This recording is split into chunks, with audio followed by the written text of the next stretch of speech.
In order to make a living in the early days, I had an occupation. I was a certified mechanic. I didn't experience the starving artist days. I lived quite comfortably, but I had a love for and wanted to show off my craft as an artist. In the beginning, I didn't know how to with the equipment I had, and it took time for me to build up my craft to the point where people wanted to buy my art. The real starting place in my art career was when people were willing to purchase my work.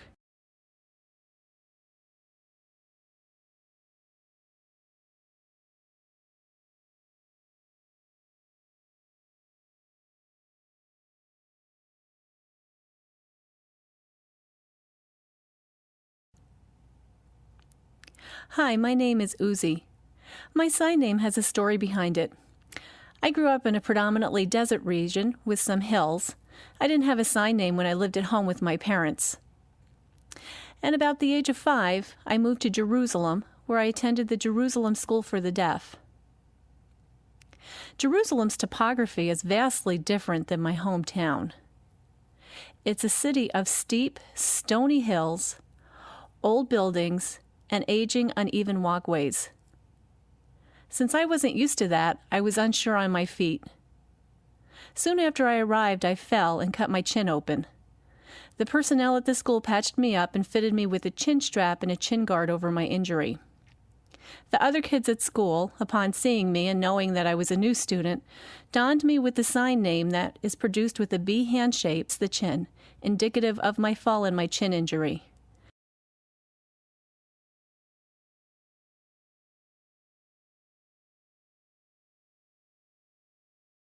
My parents were from Morocco. There was a private Jewish school in the south of France, in Marseille. On my father's side, my grandfather was a textile merchant. He purchased textiles in Marseille and sold them to merchants in Morocco. As a result, he often traveled between Marseille and Morocco. I am one of 4 children. My oldest sister is hearing. Her name is Ahava. Next is my older brother, Yoram, who is also hearing. Then me, Uzi. My parents waited a time before having my younger sister because I'm deaf and I needed more attention. My mother was unsure of how to care for me as a deaf boy. 10 years later, my mother felt that all was well in hand and they wanted to add more children to their family. They had planned on having 7 children. At that time, their siblings each had 7 or 8 children. However, when my sister was born and she was also deaf, they decided to stop having children. And her name is Ronit. When I first went to the School for the Deaf in Jerusalem, it was such a strange environment for me. The buildings were old and the walkways were narrow and uneven. They were walled, and it made you feel as if you were walking through a maze. The teachers as well were different than the people and the adults I had encountered previously. As I adapted to my new surroundings, I found that there was a variety of teaching methods employed to match the students' communication preferences. I went into a class which utilized an oral method of instruction, where students spoke and read the lips of their instructors. That environment was difficult for me, so I did not remain there. The class that suited me was one where the teacher was a coda, which means child of deaf adult. His parents were deaf. They were originally from Holland, and their family survived the Holocaust. Let me think. He was my teacher for 4 years, or it could have been 5 years. The reason he was a great teacher for me was because he used sign language as the main method of communication in his classroom. He was a native and competent user of the language. He had a real love of teaching all of the subjects that he taught us, such as arts, philosophy, debate, and discourse. He was truly amazing. He was the epitome of a Hollander.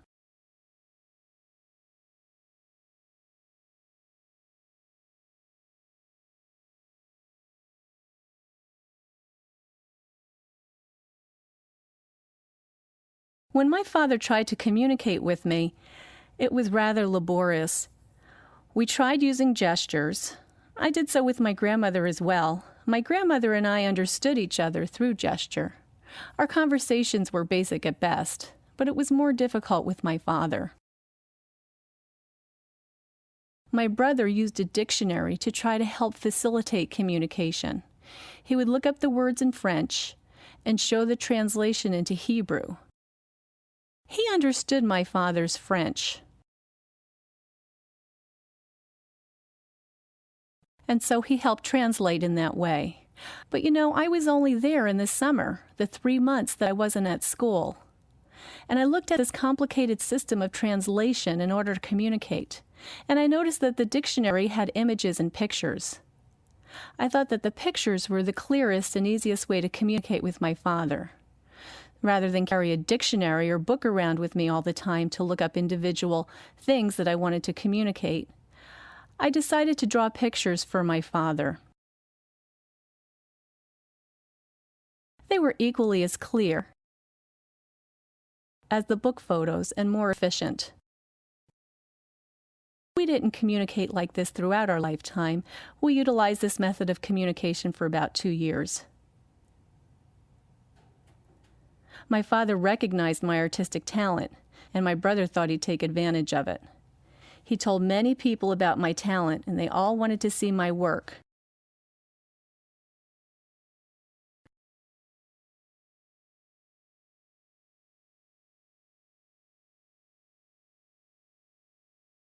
I wasn't interested in producing work for them for free.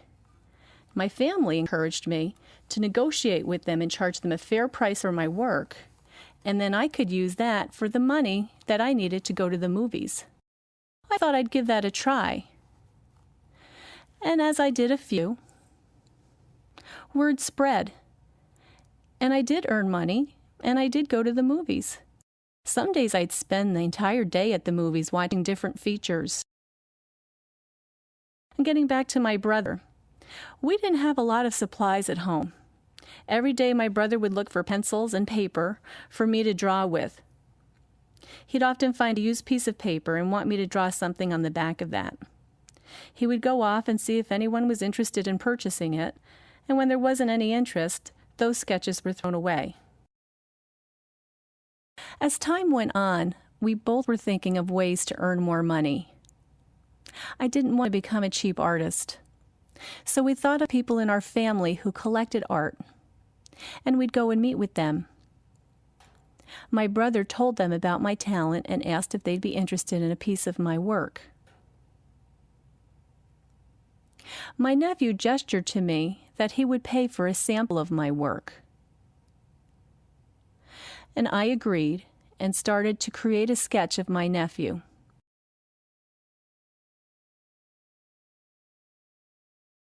I could tell as I worked that they were talking about me and even making fun of me as I looked at my nephew and back down on my pad of paper. I continued with my work. As I neared the completion of the sketch, I made it personal. Because he was often seen smoking and with a cup of coffee, I added those features to the picture. And when my nephew saw it, he roared and was thrilled with my work, and he gave me a big tip.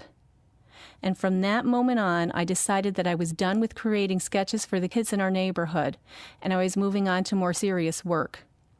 My brother continued to help me. I continued to sell pieces to local merchants like the bread merchant, and I would again receive large tips. If I were to convert what I received in tips to U.S. currency, it would be about $10, and it would only take me a few minutes to create the sketch. That was great. We continued selling sketches, but we needed to earn more money. My older brother was a big guy, and he could eat 2 or 3 ice creams where I would be satisfied with 1. So he was always thinking about ways that we could make money. I do thank my brother for all he did for me. Because of him, I had a lot of practice with my craft, and as a result, I was confident in myself as an artist.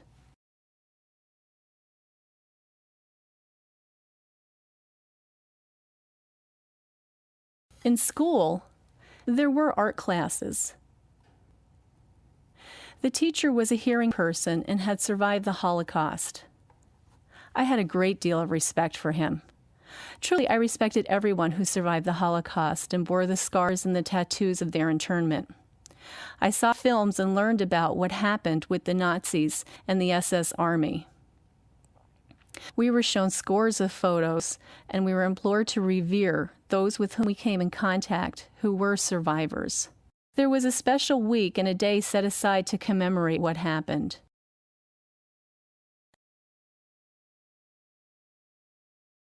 Now back to my school and the art teacher. He was a rather strict teacher. We had to be careful because sometimes if things didn't go as planned, he would get angry. He'd throw his pad and paper onto the floor to regain control.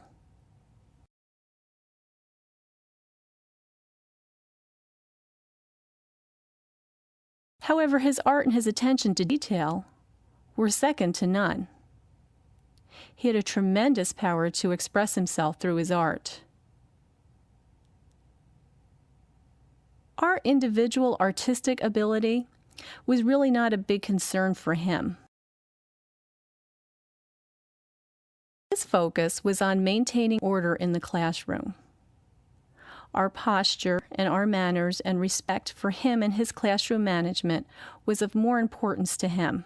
And that was his approach. I never really understood why. When I was about 23 years old, I took a look at my art, and I decided to take art classes, because when I looked at it, it just didn't feel complete.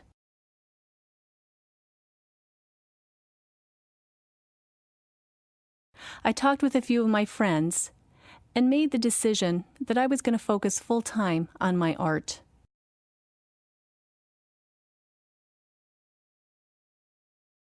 I contacted my father and my brother. They told me that there was a school near Haifa. It was in a town called Ein Hod. My uncle took my mother and me to fill out the necessary paperwork.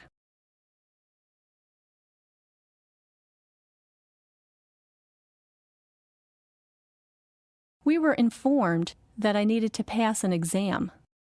So we made the appointment to take the required exam, and we toured the campus. We were introduced to and saw many people that day. When I returned to school to take the exam, our task was to sketch a new model who was posing for us. I completed my drawing of her, and then I waited for about 2 hours until they finished assessing our work. I was told that I would receive written notification at a later date, so I returned home and I did receive a letter of acceptance. My mother accompanied me when I returned to school to get settled in, to find my dorm room and my way around campus. On my first day of class, I was shocked because everyone was hearing. I knew that going in, but it was still a very awkward experience. There were many sophisticated people at the school, none of whom signed, and I quickly learned that everybody decided it was my responsibility to communicate with them. Although we would write back and forth on paper, I needed to supply it and be ready. And as a result, I'd sometimes arrive late. They'd expect me to read lips, and my instructors were at a loss as to what to do with me. They'd say things like, "You can't read lips, what are you going to do?" And I'd agree with them. They weren't very helpful at all, and I turned to my peers and asked if I could get a copy of their notes, and most dismissed me. There was one friendly woman who was willing to help me. I later learned that she was born on a kibbutz. She didn't follow a strict code of conduct. When she was younger, her parents were out working a lot, and so therefore her parents left her in the care of a foster family, and they'd only see her once a week. It wasn't her fault, but I felt neglected by some of her classmates like she had been neglected by her parents. Some people complained, and the administration got involved. We had a meeting where I explained it was impossible for me to take notes from a hearing professor who was speaking so quickly. And although I wouldn't mind taking my own notes, I would have to slow down the pace of the class considerably because I would be repeatedly asking them to speak slower and to repeat themselves. I didn't think my peers would benefit from that type of accommodation. They listened to me and told me about a previous student who was hard of hearing who lived in the Haifa area. I hadn't known about this person until they mentioned him to me, and I reiterated that for me, the pace of the lecture was too quick for me to take notes. I also explained that it was not too bad during studio time, but during lectures, especially when slides of particular artists and their work was projected, it was hard for me to follow along. It was even difficult for me to look at peers' notes because interspersed with the Hebrew were a lot of foreign words and phrases. There was French and German and sometimes English words or phrases that were part of the presentation. And these were all new to me. I preferred everything to have been presented and expanded upon in Hebrew. But the Hebrew language was not able to communicate all of the artistic ideas. Also, all of the professors were international people. None of them were Israeli. They were all contracted to work at the school. It wasn't an easy experience, but I got through. Again in the studio, and when doing my work, it wasn't too bad. I utilized a few strategies to help me. I'd meet with professors in one-on-one meetings. Sometimes in the afternoon, professors would tutor me. It was frustrating at times, especially when the content was complex. Most of my peers didn't believe that I would make it. I didn't really care what they thought of me. Some handed me notes full of $20 words to insult me, and I signed back that they didn't know sign language. It was the same thing. Unfortunately, some people were just not nice. Likewise, others were nice. I remained there for 2 years, and I was fortunate to have family to support me.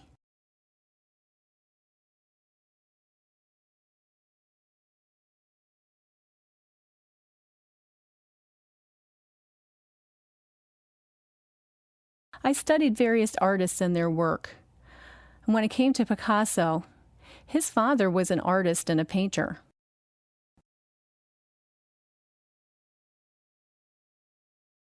Picasso really broke the mold of what painting and art was considered in his time.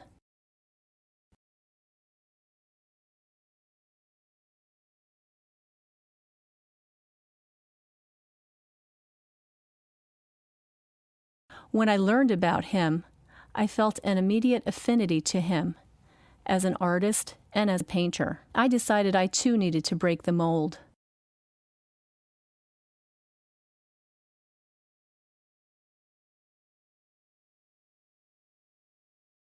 Picasso challenged the shapes that were used to represent the figure of a woman. At that time, women were represented with demure lines and exacting detail. Picasso's portrayal of the female form portrayed robust, full figures. The figures emanated boldness and power. He decided to make his brushstrokes, which were rich and thick and powerful. They were inspirational. It was very inspiring. When I learned about him, I was really at the thought level in my work. I really didn't think I'd become a successful deaf artist.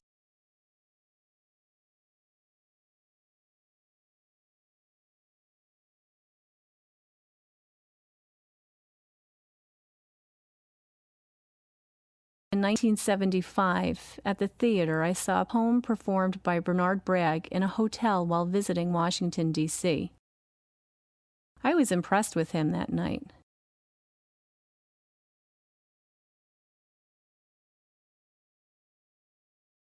And I saw him again at Gallaudet University. He was able to, when performing, to incorporate the most perfect facial expressions and signs. It looked as if the characters in his stories could speak. His command of the language allowed him to portray characters with high voices and with low voices, yet Bernard was performing it all in sign language. He was a master. Several of us in the company enjoyed his work. I believe he began by using sign language to express poems. He was impressive and influenced me. His was the performing arts, mine was the fine arts. Arts nonetheless. I wanted what he had within his performances to show up in my work, and I thank Bernard for his influence as I was developing myself and my style as a painter.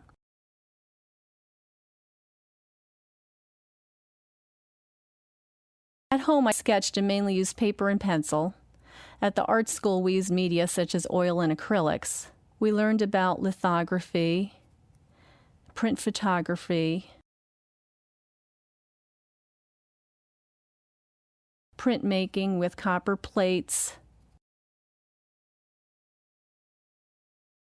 sculpture, and a variety of classes that included the spectrum of art processes and media. When I first thought about showing my work, I started with black and white illustrations.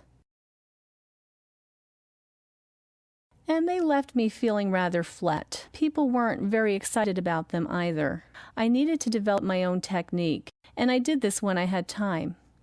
In order to make a living in the early days, I had an occupation. I was a certified mechanic. I didn't experience the starving artist days. I lived quite comfortably, but I had a love for and wanted to show off my craft as an artist. In the beginning, I didn't know how to with the equipment I had, and it took time for me to build up my craft to the point where people wanted to buy my art. The real starting place in my art career was when people were willing to purchase my work. I also framed the art.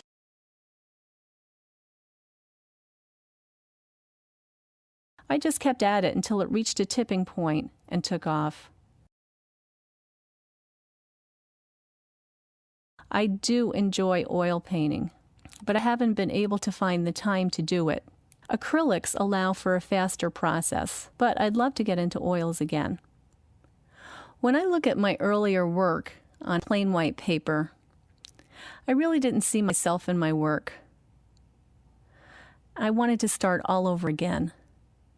I wanted the complete work to be a work of my hands. I wanted the structure and the shapes and the scale to be self-determined. I didn't want my creativity to be limited with off-the-shelf canvases. As an artist, I wanted to make all of the decisions. And as an artist, the image is not the only component of my work. I think of the whole composition, including mats and frames, as part of my work. There are many times when the images are smaller in scale, and as the artist, I decide to display the smaller image on a larger size canvas. Likewise, I may choose to utilize the entire canvas for my images. I've chosen to empower myself as I approach my work. When I was an art student, I learned how to blend colors, but in my work, I use unblended complementary colors. I prefer contrast.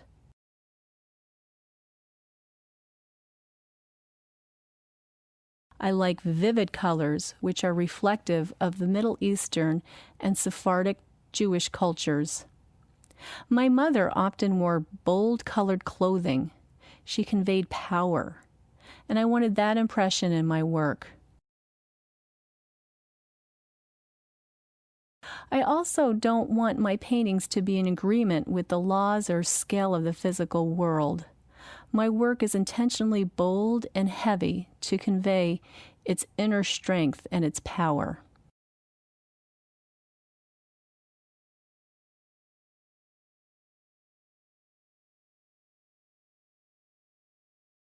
When I do a portrait, a single portrait may take 3 or 4 months to produce. I put a great deal of thought into the person that I will paint. I research each individual and find out who he or she is. I want to learn about their personalities, their homes, their furnishings, their world, and their roles in the deaf world. I found as much about them as I can. I usually start with the person's face. I want to portray them in the historical context in which they lived. Historical contexts include tangible things such as structures and clothing of the period. They also include intangible things like the politics of the time or particular struggles the individual or people were facing. The world was very different when this person lived, I think about the oppression they may have faced and how they communicated. I put myself as much as possible into their life experiences, and from that perspective, I then create my work. That's the reason it takes several months. Now for my other paintings, I can complete several in a day. Once in a while, I can do 5 in a day. It really depends on how I'm feeling inside. I might go a week without painting.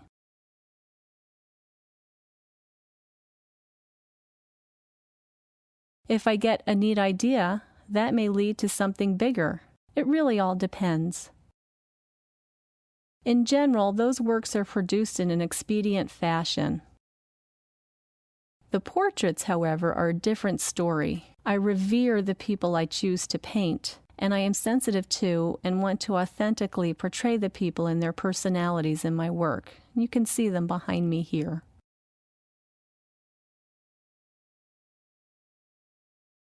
Yes, my table saw accident. You can see my fingers were injured. I had an old table saw that I had used for about 7 years. And it got to the point that when I used it, I had problems with it. As I fed the wood through it, the motor would cut out and the wood would become stuck. I have to back the piece of wood up, and I turn the motor on high and carefully feed it through again, hoping to avoid the motor issues. Sometimes that worked, sometimes it didn't. All in all, it became quite a nuisance, and I got rid of it. I purchased a new table saw and quickly and efficiently cut the wood and materials I fed through it.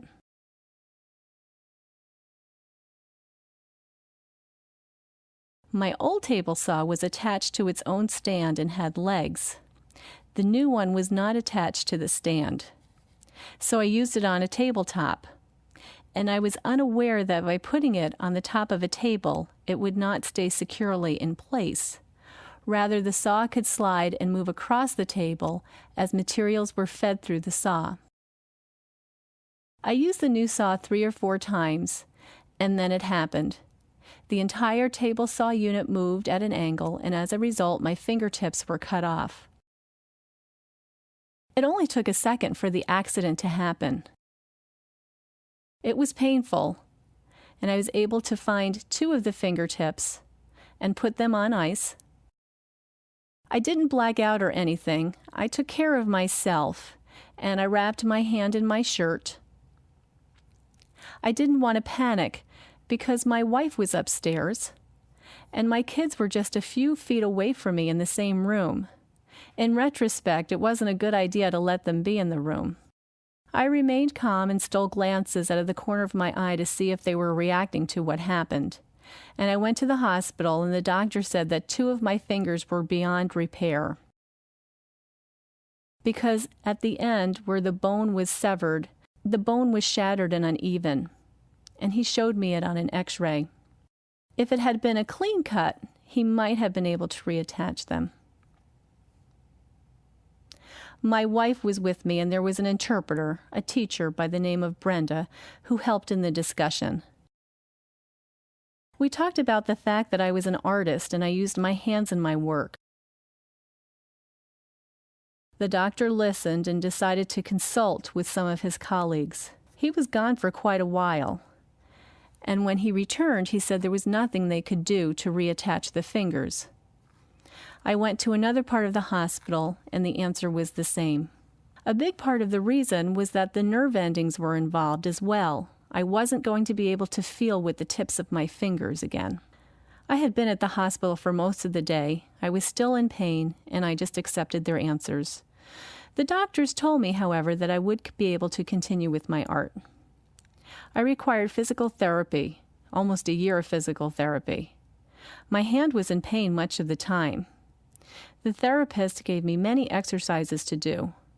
When I tried to utilize my fine motor skills again, such as writing or painting, it was very difficult. Manipulating my brushes was a struggle.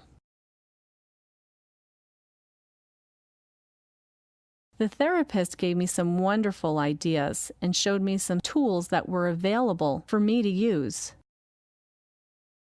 And I decided that it was time for me to go back to work. I had a family to support.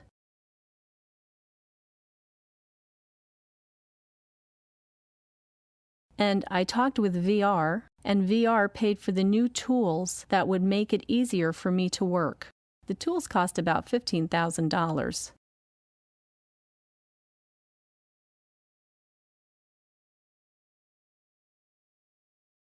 The tools themselves had wider handles and were easier for me to work with. My manager was thrilled to see me back at work, and my pay and benefits were really dependent on my ability to work quickly and efficiently and complete my work. My productivity decreased after my accident.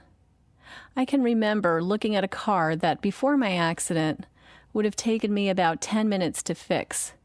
Post-accident, it took me much longer, almost 40 minutes to fix. It was extremely frustrating. In spite of all the physical therapy I had undergone, I was still dropping tools left and right. I talked with my wife and decided to quit. At home, I was thinking about what I wanted to do and what I could do, and I decided that I really wanted to get back into painting and drawing. I missed it. I needed to figure out how I was going to hold on to the pencils and brushes. My physical therapist suggested that I wrap a cloth around my hand and the brush or pencil and use tape to secure it. I tried it, and I was able to make it work. As a result, my paintings have a completely different work. These behind me are from my newer approach to my work. Let me explain. I first would cover a surface with an acrylic. I put down a fairly thick layer using a cloth.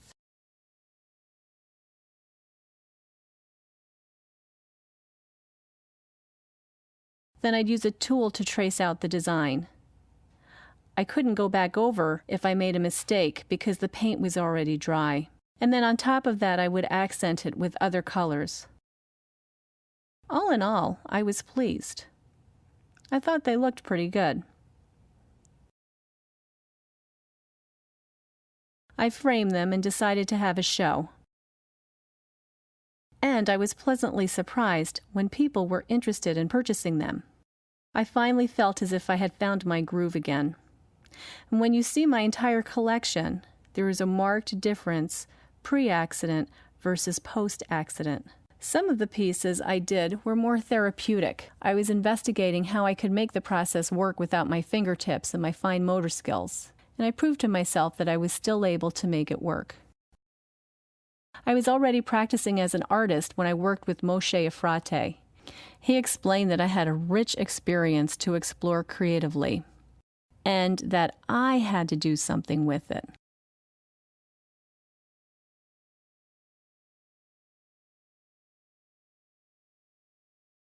I listened and tucked that thought away, but I really didn't know how to do anything with it.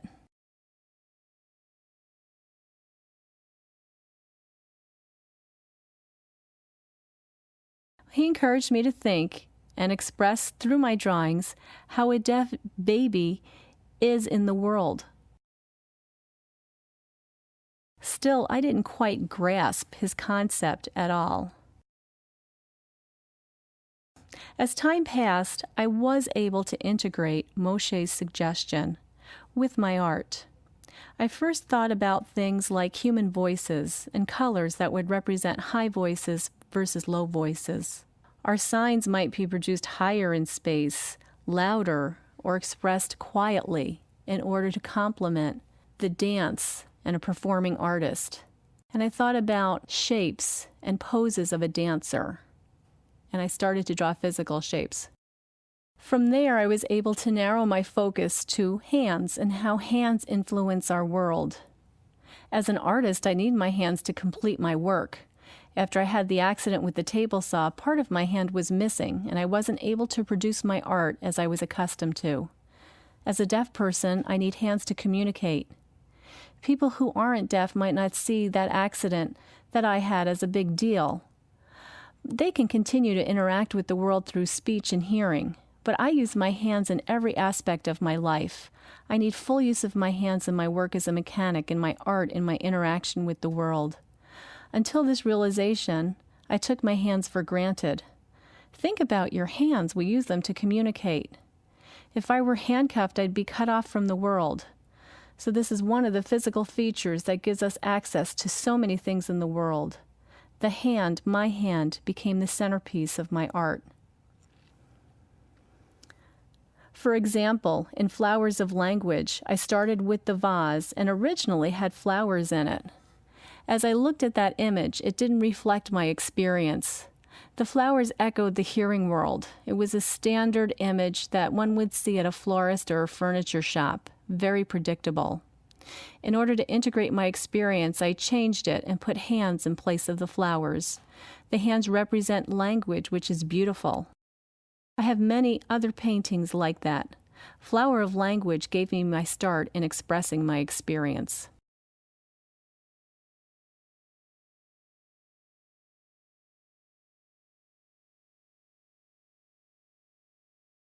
The reason I came to visit Washington, D.C. was because a friend of mine, Amnon Damdi, a deaf Israeli dancer, had contacted me.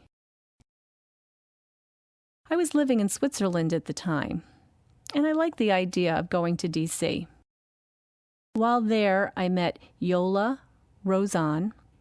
I believe that was her last name. She taught in the Performing Arts Department at MSSD.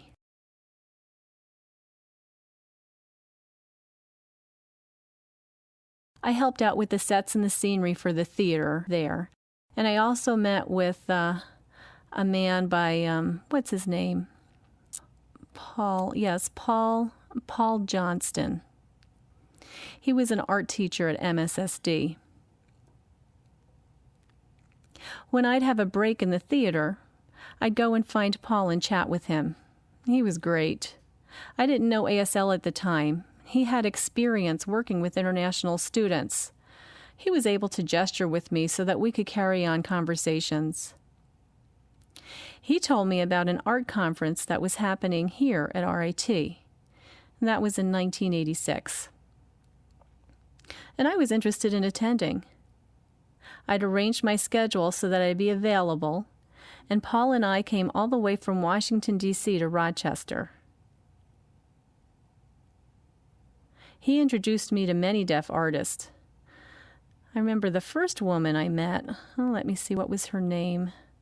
She was from New York City.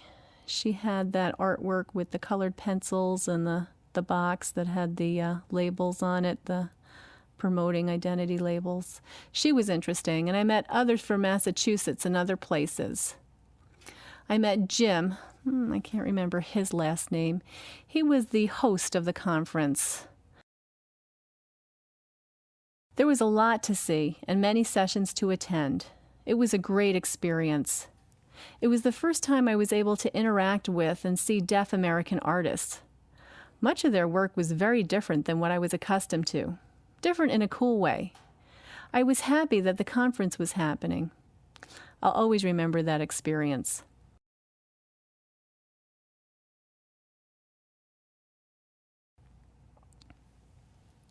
Some people don't think they need to study the arts. The arts are important to everyone, no matter what you do, whether you're into computers or language or theater or whatever. If you look to the arts, you'll come to a deeper understanding. There's a richness there. For example, if you're focusing on something and it becomes a struggle, if you take a break from it and get into the arts, they will help you find your way out of your struggle. I'm not talking about a specific artist or a specific art form. I'm talking about broadening your horizons, and you'll benefit from it immediately as well as in your future.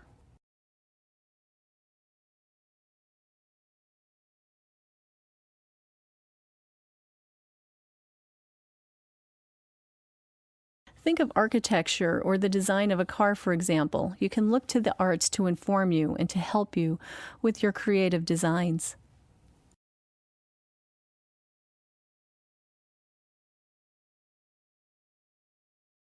As an artist or a photographer or performer, you're the type who wants total and complete control of your work and your process without modification or without suggestions from others.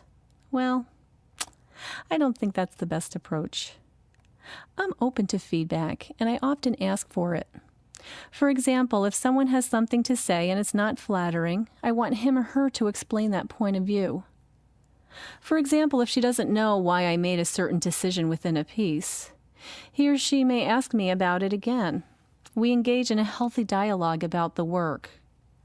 As an artist, you must continually be assessing and analyzing your choices. In the previous example, if someone were to give me unflattering feedback, I need to think about it on a larger level in the abstract. Why would they have that point of view? Once I can understand where they're coming from, I can pinpoint whether the feedback was preferential on their part or something that has a larger impact. It's also important to get feedback from a variety of people. You must show your work around and solicit input. From there, you can modify your work.